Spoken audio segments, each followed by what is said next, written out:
अस्सलाम वालेकुम। अगेन आज हम फिर बायोस्टैटिस्टिक्स का चौथा लेक्चर है हमारा ऑनलाइन क्लास का। और आज का जो लेक्चर है उसमें हम यूनिट नंबर 14 कोरिलेशन एनालिसिस के बारे में पढ़ेंगे। कोरिलेशन एनालिसिस के जो हमारा कंटेंट है जो आज के लेक्चर में हमने शामिल किया हुआ है उसमें सबसे पहले इंट्रोडक्शन टू कोरिलेशन एनालिसिस क्या होता है, कोरिलेशन कहते हैं किसको है, टाइप्स ऑफ कोरिलेशन कौन कौन सी हैं, प्रॉपर्टीज ऑफ कोरिलेशन क्या है, पियर्सन प्रोडक्ट मूवमेंट कोरिलेशन किसे कहते हैं, स्पीयरमैन रैंक कोरिलेशन क्या होती है, और इनका आपस में जो कोरिलेशन कोफिशिएंट्स होते हैं इनको इंटरप्रेट कैसे करते हैं, इनका रिजल्ट कैसे निकालते हैं, और इसके अलावा जो कोफिशिएंट ऑफ डिटर्मिनेशन है ये क्या है, स्कैटर डायग्राम क्या है, और क्लिनिकल एंड नर्सिंग एप्लीकेशन क्या होंगी इसकी। साथ में हम कुछ क्वेश्चंस हैं, दो एक क्वेश्चन में यहाँ पे आपको सॉल्व कराऊंगा और कुछ क्वेश्चन में आपको असाइनमेंट में दूंगा, और कुछ क्वेश्चन जो पेपर में आ सकते हैं उनके बारे में डिस्कस करेंगे, और एक थोड़ा सा रिवीजन का हम टेबल जो होगा वो मैं आपको दूंगा इसके साथ। सबसे पहले introduction to correlation analysis, correlation कहते हैं किसको है। अब मैं पहले आपको डेफिनेशन बता देता हूँ, उसके बाद मैं इसको एक्सप्लेन भी कर लेता हूँ। Correlation analysis is a statistical technique use to measure the strength and direction, दो चीजें यहाँ पर ध्यान में रखिएगा, strength and direction of the linear relationship between two quantitative variables. दो क्वांटिटेटिव वेरिएबल्स हैं जिनको हम in terms of quantity measure कर सकते हैं। मैं एक तरफ कहता हूँ कि क्वांटिटी से मुराद कोई भी चीज जिसको न्यूमेरिकल वैल्यू असाइन कर सकते हैं, जैसे आपकी इनकम और एक्सपेंसेस। इन दोनों वेरिएबल्स के दरमियान जो रिलेशनशिप है ना, उस रिलेशनशिप को हम कहते हैं कोरिलेशन। ये मैंने दो वेरिएबल्स बताए, एक तो इनकम और एक्सपेंस बता दिया। इसी तरीके से अगर हम मेडिकल की टर्म्स में बात करें तो एज और बीपी, इनका आपस में जो रिलेशनशिप है इसको भी हम, जो रिलेशन स्टडी को हम कोरिलेशन कहते हैं। इसके अलावा आपके एक्सपेंसेस और आपकी सेविंग, ये भी जो दो वेरिएबल्स हैं इनका भी आपस में जो रिलेशनशिप है वो भी जो है वो कोरिलेशन एनालिसिस में आता है। कोरिलेशन को और रिलेशन दो वर्ड्स हैं। को रिलेशन का मतलब दो वेरिएबल्स का आपस में रिलेशन क्या है, ठीक है बेटा।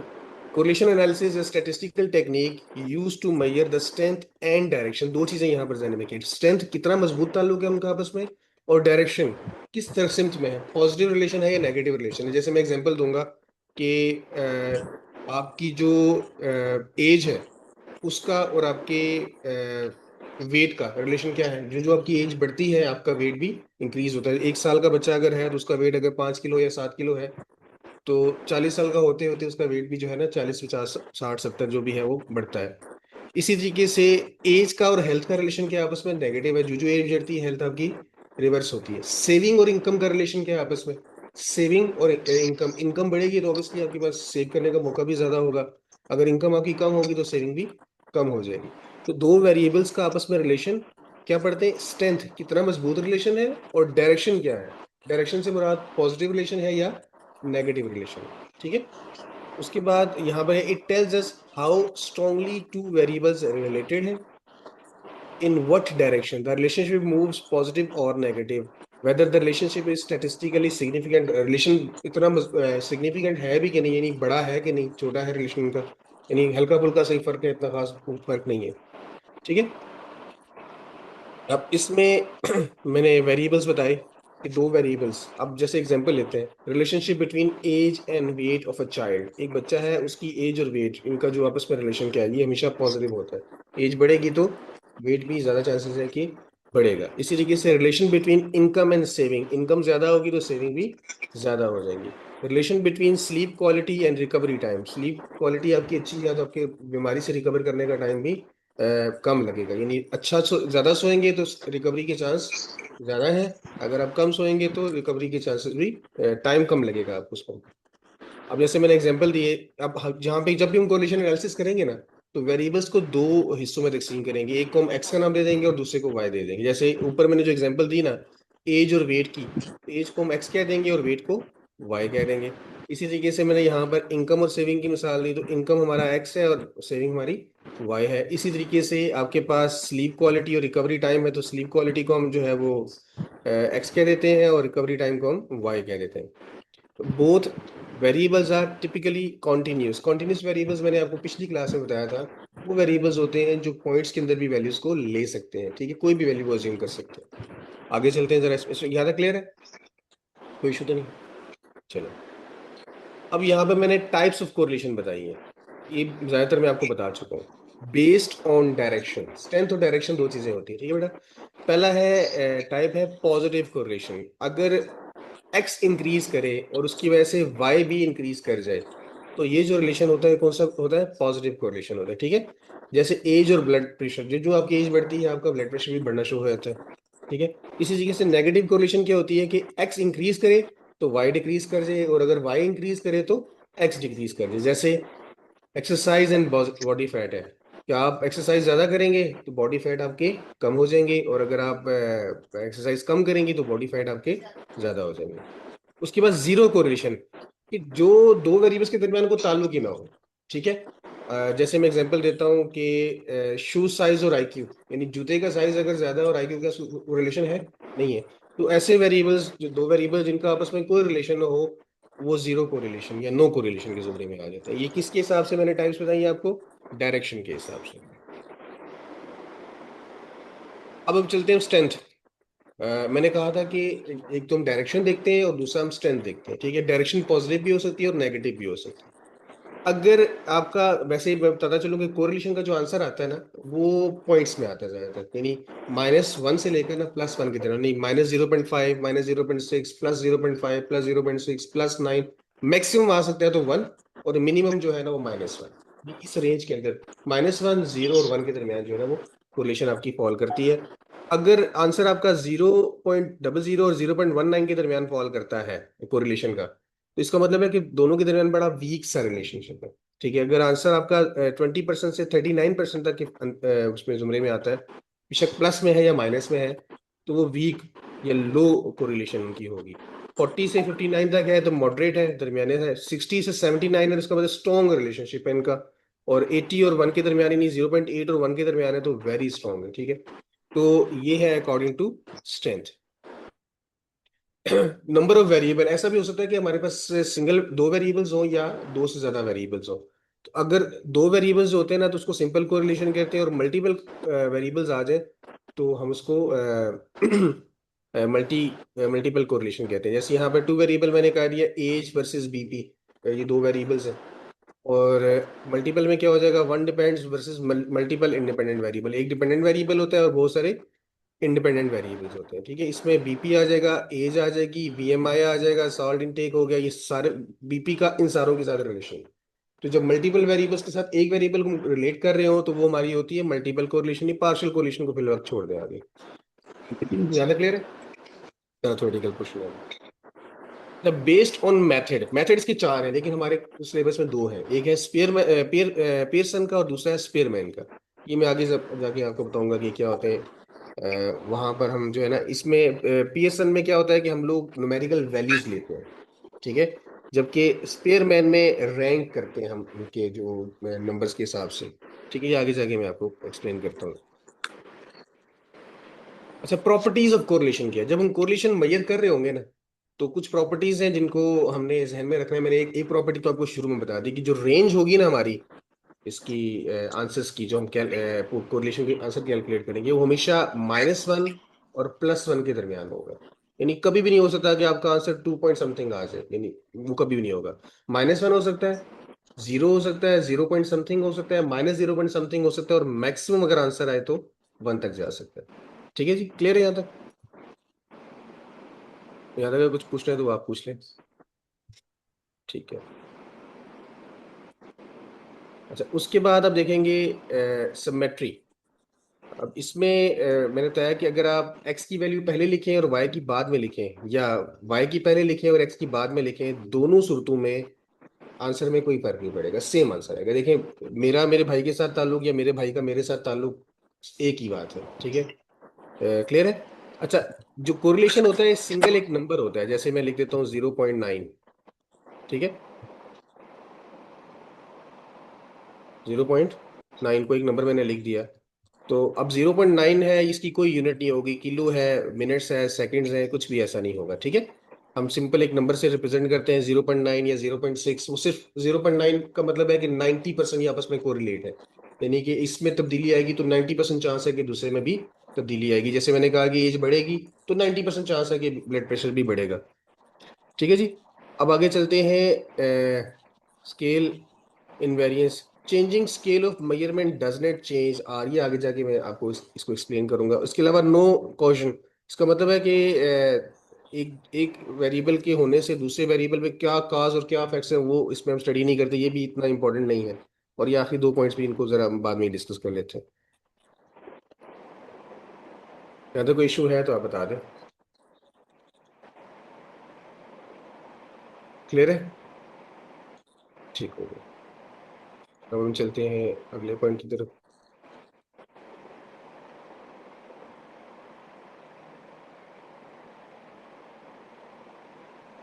नेक्स्ट है पियर्सन्स प्रोडक्ट मूवमेंट कोरिलेशन, या सिंपल, इसको हम सिंपल कोफिशिएंट ऑफ कोरिलेशन भी कहते हैं।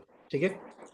Pearson's correlation coefficient measures the linear relationship between two continuous variables that are normally distributed। दो continuous variables हैं जिनके दरमियान नॉर्मल डिस्ट्रीब्यूशन है, उनके दरमियान रिलेशनशिप फाइंड करने के लिए हमारे पास जो फार्मूला होता है वो होता है R is equal to N summation X Y minus summation X summation Y divided by under root N summation X square minus summation X का whole square N summation Y square minus summation Y का whole square. ये एक बड़ा formula है, याद करना पड़ेगा आपको। क्या फार्मूला है? N summation X Y minus summation X summation Y, उसके बाद divided by under root N summation X square minus summation X whole square N summation Y square minus summation Y whole square. ठीक है। आपके पास अगर copy है तो इसको फिलहाल लिख ले, तो क्वेश्चन जब हम करेंगे तो हाँ आपको हेल्प हो जाएगी। लिखना चाह रहे हैं तो दोबारा लिख लें। R, R means correlation coefficient या coefficient of correlation is equal to N summation X Y minus summation X summation Y N summation X square minus summation X whole square into N summation Y square minus summation Y whole square. Clear है?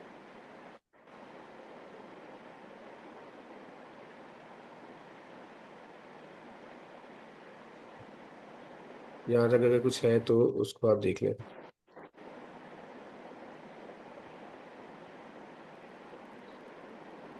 चलिए, ठीक हो गया। आगे चले हम।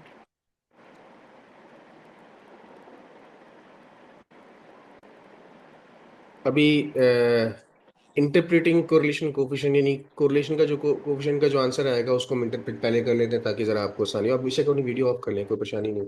अगर करना चाहें तो कोई इशू नहीं। आप देखें जरा स्ट्रेंथ एंड डायरेक्शन टेबल, जो मैंने आपको पहले बताया था, हम जब भी दो वेरिएबल्स के दरमियान जो है वो करते हैं, रिलेशनशिप को मेजर करते हैं इन टर्म्स ऑफ कोरिलेशन, तो मैंने चीज़ें दो बताई थी कि हम दो चीज़ें देखते हैं उसमें, एक स्ट्रेंथ देखते हैं और एक उसमें डायरेक्शन देखते हैं। स्ट्रेंथ में क्या देखते हैं हम लोग कि वो कितना स्ट्रांग है उनका बाउंड आपस में, और डायरेक्शन देखते हैं कि वो प्लस में है या माइनस में है। तो मैंने आपको बताया था कि -1 से लेके +1 के दरमियान आंसर आएगा। अब अगर एग्जैक्टली 1 आता है ना, आंसर क्या आता है? एग्जैक्टली 1, इसका मतलब है परफेक्ट पॉजिटिव कोरिलेशन इनके दरमियान। मतलब ये कि अगर इसमें 1 यूनिट का इजाफा होता है तो दूसरे में भी 1 यूनिट का लाजमी इजाफा होगा। ठीक है, तो इसको कहते हैं परफेक्ट पॉजिटिव कोरिलेशन। अगर 0.9 और 1 के दरमियान है, 0.9 और 1 के दरमियान है तो इसको कहते हैं पॉजिटिव कोरिलेशन। ठीक है, क्या कहते हैं इसको? और स्ट्रेंथ क्या, ये डायरेक्शन पॉजिटिव है और स्ट्रेंथ है वेरी स्ट्रॉन्ग। और क्लिनिकल मीनिंग क्या है कि हाईली प्रिडिक्टेबल इंक्रीज है, कि लाजमी बात है कि इंक्रीज होगा ही होगा। अगर 0.7 और 0.89 के दरमियान है तो डायरेक्शन पॉजिटिव, स्ट्रेंथ स्ट्रॉन्ग और क्लियर पॉजिटिव ट्रेंड है। ठीक है। अब जैसे अगर आप मिठाई बहुत ज़्यादा खाते हैं और एज आपकी काफ़ी है तो 80% चांस है कि आपको शुगर हो जाएगी। आप फैट से लबेज चीज़ें ज़्यादा खा रहे हैं तो आपको 80% चांस है कि आपको हार्ट डिजीज हो जाएगी अगर आपका वेट ज़्यादा है। तो इसी तरीके से देखें, 0.4 और 0.6 अगर आप, जी जी, कोई क्वेश्चन है?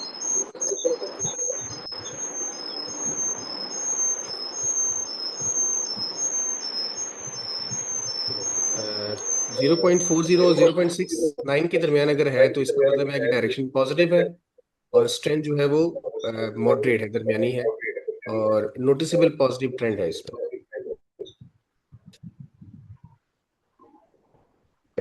नबीला और बिल्किस, अगर पॉजिटिव है, पॉसिबल है आपके लिए तो अपना स्पीकर ऑफ कर दें, अगर क्वेश्चन नहीं है तो।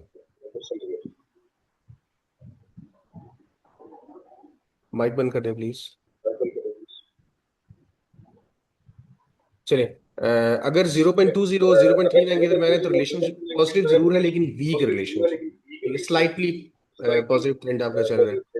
और 0.00 और 0.19 के दरमियान है तो पॉजिटिव है, वेरी वीक है, और ऑलमोस्ट नो रिलेशनशिप के बराबर है, यानी बहुत कम चांस है, 20% से भी कम चांस है कि एक वेरिएबल के इंक्रीज होने से दूसरे वेरिएबल की कोई इम्पेक्ट पड़ेगा। और इसी तरीके से आप देखेंगे तो रिवर्स में जाएंगे तो माइनस में जब आएगा तो नेगेटिव रिलेशनशिप आ जाएगा, और वही स्ट्रेंथ वही होगी, यानी 0.00 से लेकर 0.19 के दरमियान जो था वही माइनस में जब जाएंगे तो स्ट्रेंथ वही हो जाएगी, very weak, weak, moderate, strong और वेरी स्ट्रॉन्ग। ठीक है जी, यहाँ तक अगर है इशू तो आप पूछ लीजिए। मैं एक सेकंड में को नबीला प्लीज अपना माइक अगर आपके पास पॉसिबल हो तो आप बंद कर दें।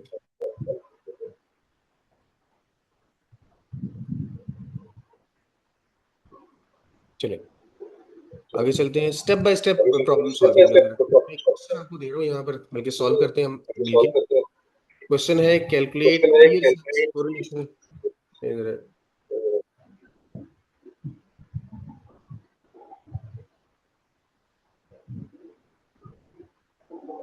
नबीला,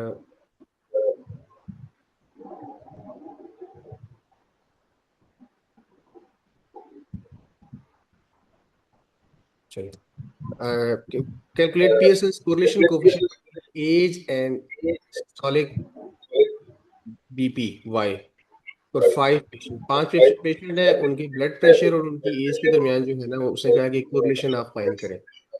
अब डाटा हमने लिया, पेशेंट 5 पेशेंट हमने यहाँ ले लिए, उनकी एजेस और उनका ब्लड प्रेशर हमने ले लिया, ठीक है। ये क्वेश्चन है हमारे पास। क्वेश्चन में क्या होगा, आपके पास एक्स और वाई की वेरिएबल्स की वैल्यूज होंगी, और साथ में वो आपको जो है वो देंगे।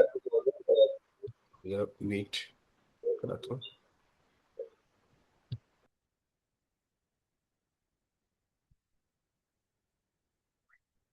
वेरिएबल्स हैं, अगर आपकी एज 30 है और आपका ब्लड प्रेशर है 120, दूसरे पेशेंट का जो एज है वो 40 थी और उसका ब्लड प्रेशर आ रहा था 130, तीसरे पेशेंट की एज 50 थी तो उसका सॉरी, उसका जो ब्लड प्रेशर था वो 140 आ रहा था। चौथे पेशेंट की एज 60 थी और ब्लड प्रेशर 150 आ रहा था, और पांचवें पेशेंट की एज 70 थी और ब्लड प्रेशर उसका 160 आ रहा था। अब जरा आप देखिएगा कि हर 10 साल के बाद हमारे ब्लड ब्लड प्रेशर में क्या हो रहा है, 10 यूनिट्स का इजाफा हो रहा है। तो इसका मतलब कि इनका रिलेशनशिप क्या है, पॉजिटिव है या नेगेटिव है। हमें जो सवाल देख के ही नजर आ रहा है कि इनका रिलेशनशिप आपस में क्या है, पॉजिटिव है। और दूसरा ये है कि डायरेक्शन भी स्ट्रांग है इनकी, यानी इनका एक तो डायरेक्शन पॉजिटिव है, और दूसरा स्ट्रेंथ उसकी जो है ना बड़ी स्ट्रांग है, स्ट्रांगली कोरिलेटेड है आपस में। तो क्वेश्चन जरा हम सॉल्व करेंगे तो देखिए, मैंने आपको फार्मूला जो नीचे सबसे नीचे मैंने फार्मूला लिखा हुआ है, N summation X Y minus summation X summation Y divided by under root N summation X square minus summation X whole square, bracket close, और फिर अगली ब्रैकेट स्टार्ट हो रही है N summation Y square minus summation Y whole square. ये क्यों क्या find करने लगे हम, कोरिलेशन कोफिशिएंट, ठीक है बेटा। ये एक्स की वैल्यूज आ गई, ये वाई की वैल्यूज आ गई। अब जब देखिएगा फार्मूले में, फार्मूले में क्या चाहिए, एन चाहिए। एन कहते हैं तादाद, तादाद किनकी, जो हमारे पास वेरिएबल्स हैं। यानी अगर आप देखें ना तो दो वेरिएबल्स है ना, तो कितने लोगों के हैं, 5 पेशेंट्स के हैं ना। एन हमारे पास कितना आ जाएगा, 5, ये मैंने ऊपर लिख दिया आपके सामने। अब है समीशन एक्स वाई, समीशन कहते हैं बेटा सम को, सम मतलब जमा करना, किसको, एक्स और वाई। तो पहले इसका मतलब है हमें एक्स और वाई को मल्टीप्लाई करना पड़ेगा, और जो उसका आंसर आएगा उन सारी वैल्यूज को उसको सम करेंगे। तो ये आप देखेंगे एक्स वाई हमने फाइंड किया हुआ है। तो हमने एक्स फाइंड कैसे किया है, एक्स और वाई की वैल्यूज को मल्टीप्लाई करके। 30 और 120 को मल्टीप्लाई करें तो 3600 आता है, 40 और 130 को मल्टीप्लाई करें तो 5200 आता है, 50 और 140 को मल्टीप्लाई करें 7000 आता है, 60 और 150 को मल्टीप्लाई करें 9000 आता है, और 70 और 160 को मल्टीप्लाई करें तो 11200 आता है।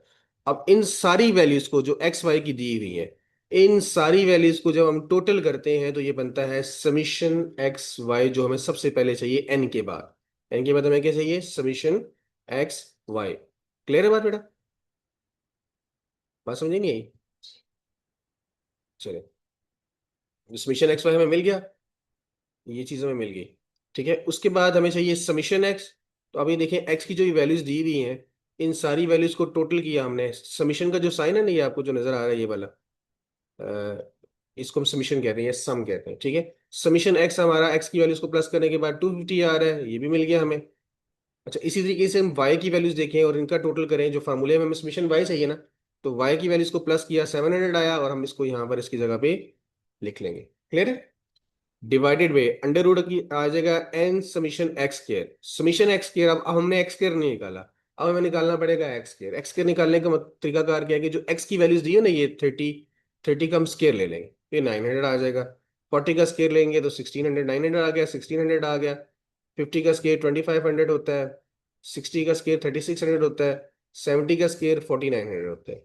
इसी तरीके से हमें वाई स्केयर चाहिए, तो वाई स्केयर की वैल्यूज कैसे निकालेंगे, वाई की जो वैल्यूज है इनका हम स्केयर निकालेंगे। स्केयर निकालना आता है ना, ये आ जाएगा 120 का स्केयर 14,400, 130 का स्केयर 16,900, 140 का स्केयर 19,600, और 150 का स्केयर 22,500 है, और 160 का स्केयर 25,600 है।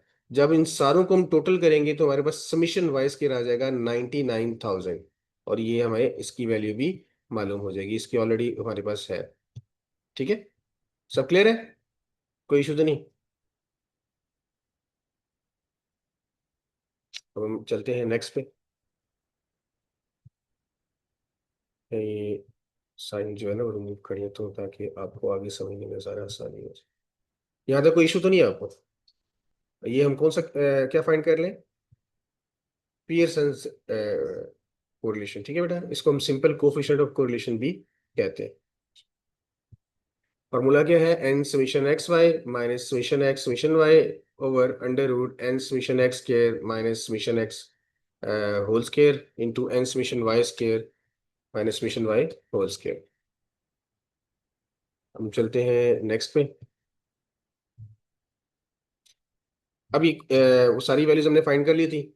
एन हमारा 5 था, समीशन एक्स हमारे पास 250 था, समीशन वाई हमारे पास 700 था, और समीशन एक्स वाई हमारे पास 36,000 था। समीशन एक्स के 13,500 है, समीशन वाई के 99,000 है।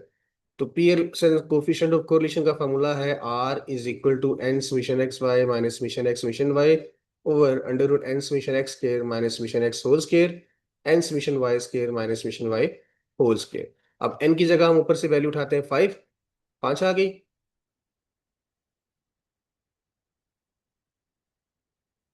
ठीक है, इसी तरीके से एक्स वाई की जगह पे आ जाएगा 36,000, समीशन एक्स की जगह आ जाएगा 250, समीशन वाई की जगह 700 आ जाएगा। अंडर रूट एन 5 आ जाएगा, एक्स की जगह 13,500 माइनस समीशन एक्स की जगह पे जो इसका आंसर आया था हमारा 250, वो डाल दिया और उसका स्केयर ले लेंगे। फिर एन 5, समीशन वाई स्केयर हमारे पास था 99,000, वो लिखा हमने, और -700 का स्केयर। अब 5 को 36,000 से मल्टीप्लाई करें तो 1,80,000 बनता है, जबकि अगर हम मल्टीप्लाई करें 250 को 700 से तो हमारे पास आता है 1,75,000। डिवाइड करेंगे 5 को 13,500 से मल्टीप्लाई किया तो 67,500 आ गया, माइनस 250 का हमने स्केयर लिया तो 62,500 आ गया।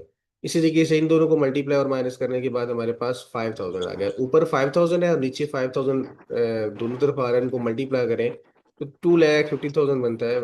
इसका अंडर रूट लें तो 5,000 ही बनता है।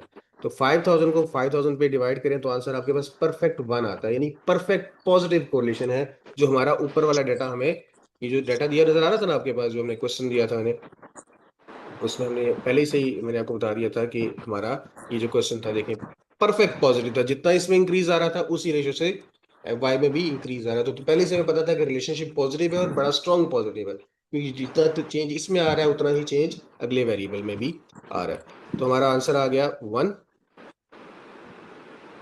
तो नीचे मैंने लिखा this indicates a perfect positive correlation between X and Y. ठीक है, क्लियर है बात। अब दूसरा जो मैंने बताया था, दो हम वेरिएबल पढ़ेंगे कोरिलेशन के मेथड। दूसरा है स्पीयरमैन्स रैंक कोरिलेशन। अब इसमें बेसिकली क्या होता है कि हम रैंक करते हैं दो वेरिएबल्स को डिस्टेंस के हिसाब से। जो हमारी स्पीयरमैन्स rank correlation coefficient monotonic relationship between two variables using their rank. It is used when data is ordinal. Ordinal का मतलब ऑर्डर में हो, तरतीब में, ठीक है। Data is not normally distributed ना हो, relationship is not strictly linear और there are outliers, ये बाद में हम पढ़ेंगे। इसका जो फार्मूला है ना, स्पीयरमैन रैंक कोरिलेशन, वो होता है, इसको हम पी से भी शो करते हैं और आर एस से भी शो करते हैं, ठीक है। P is equal to 1 - 6 √d² /n × n² -1। इसको बेशक हम अपने पास लिख लें, जब हम क्वेश्चन करेंगे तो वहां पर फिर आपको आसानी होगी। अब इसमें D क्या है? Difference between ranks of corresponding values of each pair X and Y. ये एक्स और वाई का जो डिफरेंस है ना, उसको हम डी से शो करते हैं। एन कहते हैं नंबर ऑफ पेयर्स, यानी नंबर ऑफ जो ऑब्जर्वेशन है उनका पेयर, और समेशन डी स्केयर है, जो डी का आंसर आएगा ना उसका स्केयर ले लें, ठीक है। आगे देखें, कैलकुलेटिंग स्पीयरमैन्स रैंक कोरिलेशन, हमारे पास एक क्वेश्चन आ गया। Calculate Spearman's rank correlation for the following rank data on pain X and Y. Pain है और एंजाइटी है, एक्स और वाई दो वेरिएबल्स हैं, इनके दरमियान जो है ना रैंक कोरिलेशन फाइंड करना है। तो एक पेशेंट है 1 का जो पेन है ना, वो उसका लेवल है 1। पेशेंट 2 का पेन जो रैंकिंग है वो दूसरे नंबर पे आ गई, पेशेंट 3 की पेन की रैंकिंग तीसरे नंबर पे आ गई और चौथे या पांचवे पे आ गई। जबकि एंजाइटी में जो पेशेंट नंबर 2 है उसको थोड़ा सा ज्यादा इशू रहता है। इसलिए मेरा ये फिर से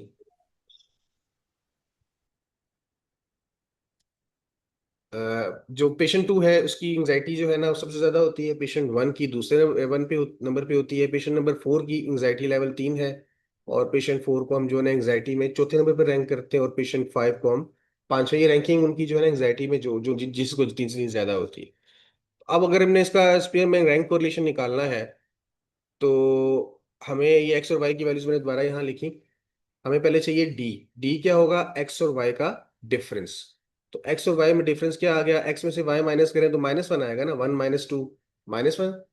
इसी के से 2 - 1 1 के बराबर आ गया, 3 - 4 -1 के बराबर आ गया, 4 - 3 1 के बराबर आ गया, और 5 - 5 0 आ गया। ये हमारे पास डी आ गया। अब निकालते हैं डी का स्केयर। डी का स्केयर कैसे निकलेगा? -1 का स्केयर निकालेंगे तो 1 आ जाएगा, 1 का स्केयर 1 होता है।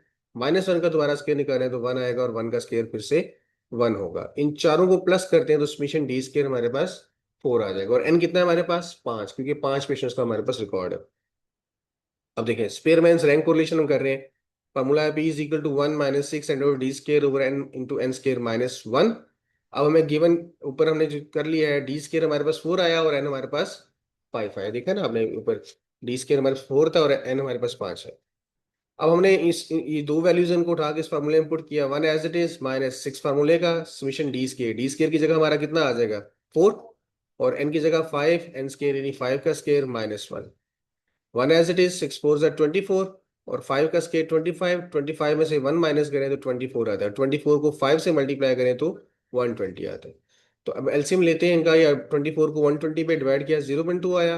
1 में से 0.2 माइनस किया तो 0.8 आ गया, जिसका मतलब स्ट्रॉन्ग पॉजिटिव कोरिलेशन है, क्योंकि मैंने बताया था कि जितना आपका जो है ना वो कोरिलेशन ज्यादा होगी, यानी 80% ये आपस में को रिलेटेड है, कि आपको पेन ज्यादा होगी तो आपको एंजाइटी अटैक्स आने के चांसेस भी ज्यादा है।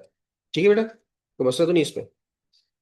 अब जो ये आज का हमारा लेक्चर था, नेक्स्ट जो हमारी क्लास होगी उसमें पढ़ेंगे coefficient of determination, scatter diagram, और उसके साथ हम रिग्रेशन एनालिसिस, हम दोनों जो है ना वो नेक्स्ट क्लास में करेंगे। यहाँ तक अगर कोई इशू है तो आप पूछ सकते हैं, अगर नहीं है तो हम इसको कर देते हैं क्लियर। आज का हमारा लेक्चर यहीं तक था, कोई क्वेश्चन अगर है तो पूछ लें।